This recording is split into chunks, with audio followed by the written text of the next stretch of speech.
Brian Kelly joins us. A year ago, we were saying hello to you for the first time, and you passed the first test fairly well. Yeah, we hung in there. Yeah, we found our way to the finish line. We had a couple of bumps along the way, but it was a good first year.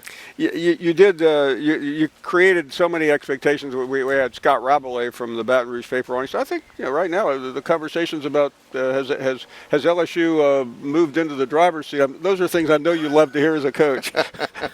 I knew I came down here with high expectations. So, look, you know, I mean, this is the SEC. Yeah. So you're not coming down here with, the opportunity to hide. There's no hiding down here. So it's what I expected. We still have some work to do, quite frankly. I mean, Georgia, Alabama have been, the staples here, and we've got some work to do, but we're up for the challenge. Yeah. Well, your fans are ready for that work to be done. No doubt. We're chatting about a number of things. You've been in meetings all day. I know coaches right outside one of the prettiest beaches in America love to sit in meetings. But was anything accomplished today?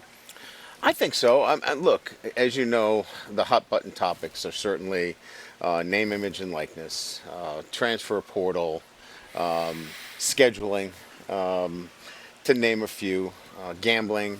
I think all of those have probably touched your desk in terms of the topics that you've talked to your guests about, and certainly everybody that follows your show. And we have to address them as well. And they're not easily handled in a meeting, but we have to address them. I think I know the answer because when you took this job, you said I want to play the best. Yeah. So you play the best by playing as many games in the SEC as you can. So do you think this 8-9 conversation is as critical right now? Will it be resolved, and how? I think it'll be resolved. I think that there is a desire when you have all the parties here.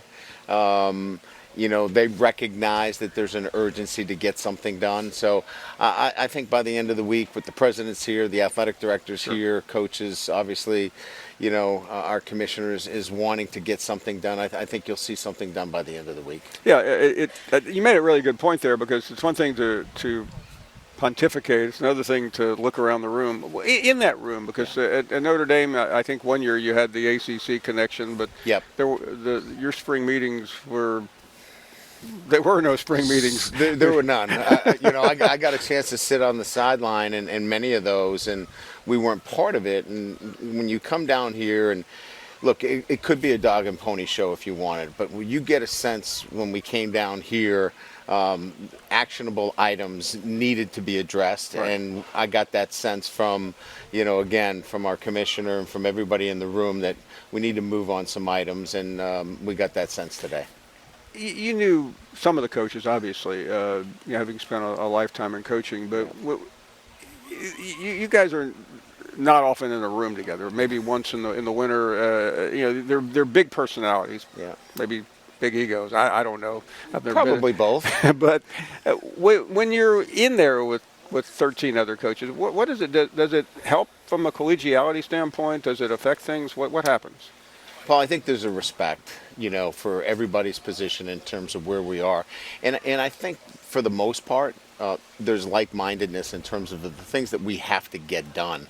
And we don't have all day to sit there and pontificate and talk about our own personal opinions as much as we got to get some things done. So I think guys put those kind of thoughts aside and find out how we can get to a quick consensus on, as you know, probably some of the most explosive things that we've had in college football in some time. So I think that gets done. Kirby Smart was here a second ago, and he mentioned there's a new twist. These state laws, these state legislatures that have passed NIL legislation that are really making it difficult.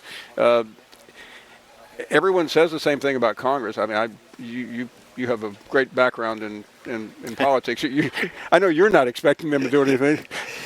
Well, look, I think what's happened here is unintended consequences, right? Everybody saw NIL and felt like if I don't act in my own state, I could be left behind. And so we had legislation in different states that really, put everybody in a position within this footprint of the SEC at a different advantage point.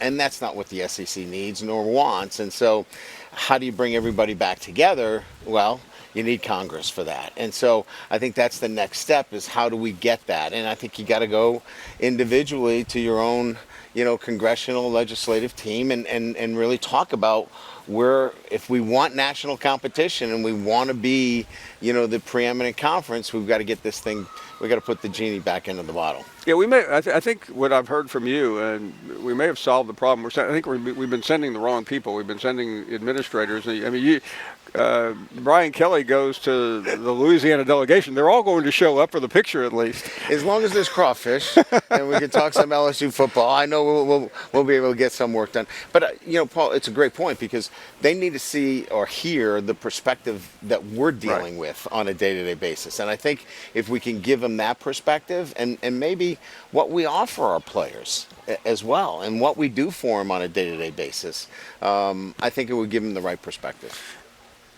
Couple of minutes remaining as you look toward the season, and I know you are. Expectations high, understandable, but how do you feel about where this program is in terms of, you mentioned the Alabama-Georgia gap. How do you close that? Player development. Look, anytime you have to take multiple players through the transfer portal, that's a bit of a red flag, and we probably took too many. And I think we're probably another year of recruiting and player development to have that consistency and depth that we need. But we're going to have a good football team. We're going to have to play smart, and all the adages that you've heard many coaches who have sat next to you talk about. We're going to have to stay injury free, but we've got a quarterback that is developed, and we've got probably the confidence now that we can go into games and believe that we can win. Those are really good things to have when you go into a conference like the SEC. And going back to the beginning of last season, with just a couple of seconds left, I mean, I don't need to remind you of that first game. That was not a confident team. No, not at all. That was, the bad news bears.